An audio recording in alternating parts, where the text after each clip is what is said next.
Arkadaşlar hepinize bir yerden sevgi ve saygılarımı yolluyorum. Yine yeni bir video ve yine sanırım birçok kişinin başından geçmiş ve kara kara kayıplarını nasıl geri kazanabilirim diye düşündüğü zamanlar olmuştur. İşte bu videoda sizlerin içini bir nebze rahatlatacak bir konudan bahsetmek istiyorum sizlere arkadaşlar. Nedir bu konu? Kas hafızası. Videoma geçmeden önce kanalıma abone olup bildirimleri açın ki bundan önce ve bundan sonra da gelecek olan hiçbir videoyu kaçırmayın arkadaşlar. Kimsenin artık sizi kandırmasına izin vermeyin. Kas kaybetmek bir vücut geliştiricinin en kötü kabusudur. Aylar, belki de yıllar boyunca çok ağır antrenmanlar yapıyorsunuz. Bütün makro besinleri en ince ayrıntısına kadar hesaplıyorsunuz. Uyku düzeninizi kaçırmıyor, bazen güzel filmleri bile izlemekten kendinizi mahrum bırakıyorsunuz. Arkadaş davetlerine gitmeyi reddediyor, belki bu yüzden eşiniz ya da sevgilinizle kavga bile ediyorsunuz arkadaşlar. Bazen aileniz sizin çılgın olduğunuzu düşünüyor ve hatta yeme bozukluğu yaşadığınızı bile düşünüyorlar. Her sabah 10 tane yumurta yiyince. Ve sonuçta isteğiniz olan kaliteli kasları inşa ediyorsunuz. Ya sonra olumsuz bir hayat tecrübesiyle bütün bu çabanız bir kalemle siliniyor. Aslında neden o kadar çok üzülmemeniz gerektiğini, nasıl eski halinize dönebileceğinizi, neler yapmanız gerektiğini ve daha birçok yararlı bilgiyi bu videoda bulacaksınız arkadaşlar. Hadi her şeyden önce kas kaybının yaygın nedenlerine bir bakalım. Spor salonuna gitmemek, muhtemelen yaralanma veya tembellik nedeniyle. Definasyon ya da diyet yaparken steroidleri bıraktığınız zamanlarda ve aşırı kortizol ortamında arkadaşlar. Kas hafızası nedir? Sporda veya diğer aktivitelerde kas hafızası genellikle önceki bir performans veya beceri seviyesinin restorasyonunu sağlayan kalıcı bir motor öğrenme özelliğiyle tarif edilir arkadaşlar. Bu tanımı vücut geliştiriciler için uyarlayacak olursak arkadaşlar, sporcu uzun soluklu bir ara verdikten sonra tekrar ağırlık antrenmanlarına başladığında daha önceki kuvvet ve kütlesine dönmesi ilk kez başlayan birine nazaran daha kısa sürede eski formuna kavuşmasına denir. Peki kas belleği ya da kas hafızası nasıl çalışır? Hadi bir de ona bakalım. Bir vücut geliştiricisi ağırlık kaldırdığında kas ve güç oluşturur. Bunun nedeni vücudun kas hücrelerinde depolanan çekirdek miktarını arttırmasıdır arkadaşlar. Ne kadar çok kas inşa ederseniz vücudunuz o kadar çok çekirdek toplar. Ağırlık kaldırmayı bırakıp kas kütlenizden kaybettiğinizde kaslarınızın büzüştüğünü, tüm kıyafetlerinizin bol göründüğünü ve sizi tanıyan herkesin ne kadar küçüldüğünü söylemesi kadar kabus bir durum yoktur herhalde. Ama hemen bir müjde vereyim.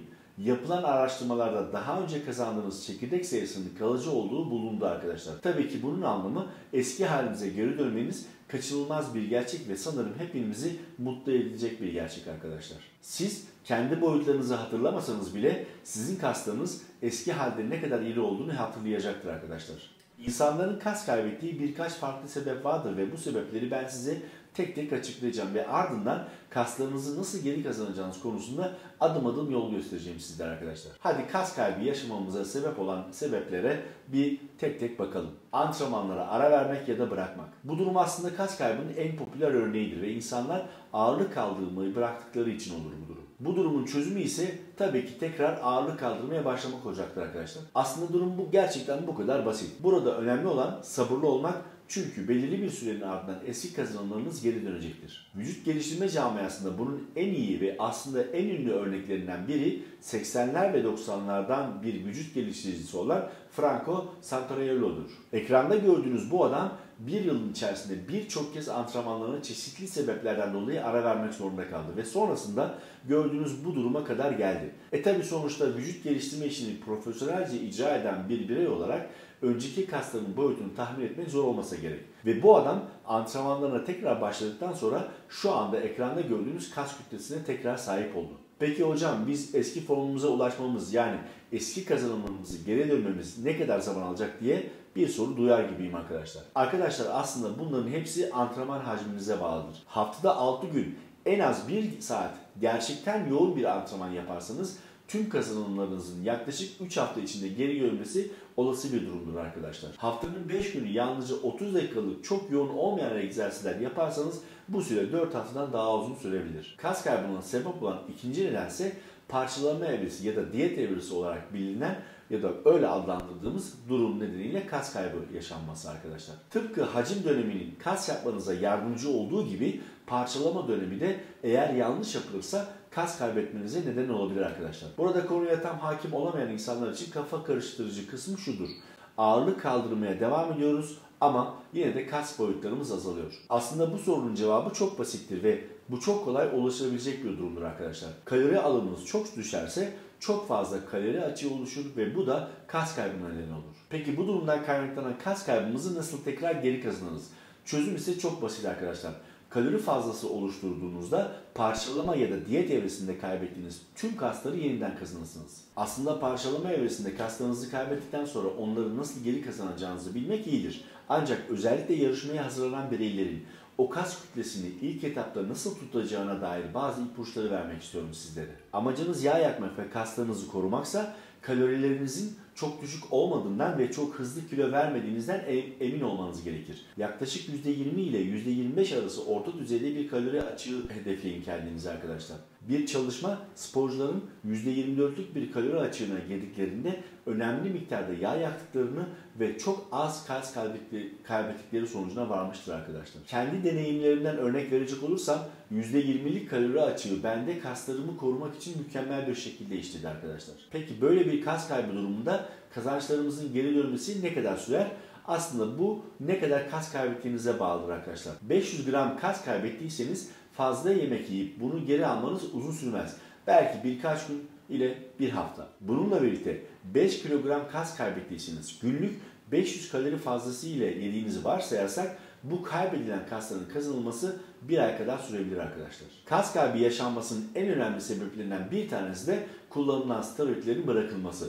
Steroid kullanıcıları bazen döngüden çıktıklarında tabir yerindeyse sönerler ve steroid kullanmadıklarında bile steroid kullandıkları zamanki kas kütlelerine ulaşabilmelerinin mümkün olup olmadığını merak ederler. Bunun basit cevabı şudur arkadaşlar.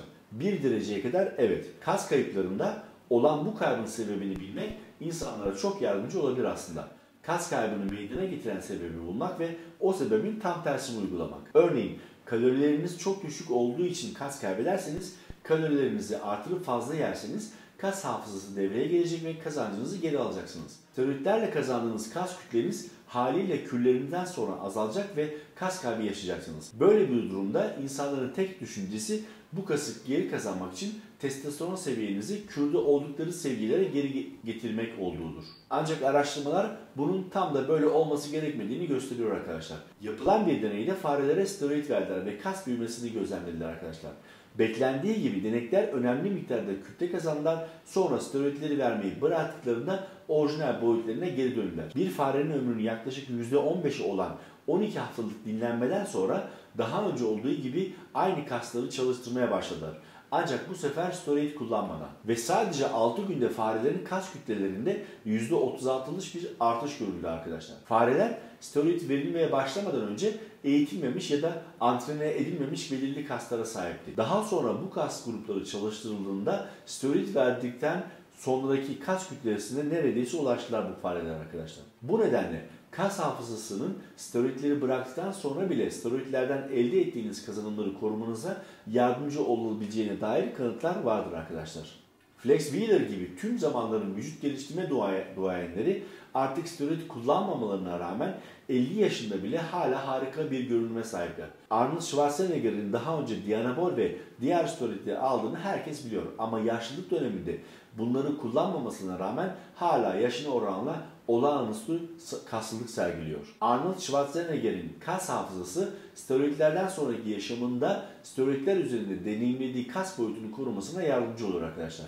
Kas hafızası yalnızca eski steroid kullanıcısı ağırlık kaldırmaya devam ederse tam olarak etkili olacaktır. Ağırlık çalışması durdurulduğunda steroid kazanımları kaybolacaktır. Daha önce binlerce antrenmanı gerisinde bırakmış birçok vücut geliştiricisi hayatlarının ilerleyen dönemlerinde ağırlık kaldırmayı bıraktıklarında sıska görünebilirler arkadaşlar. Ve en son sebep kortizola bir bakalım arkadaşlar. Yüksek kortizol seviyeleri kanser hastalarını olumsuz etkiler.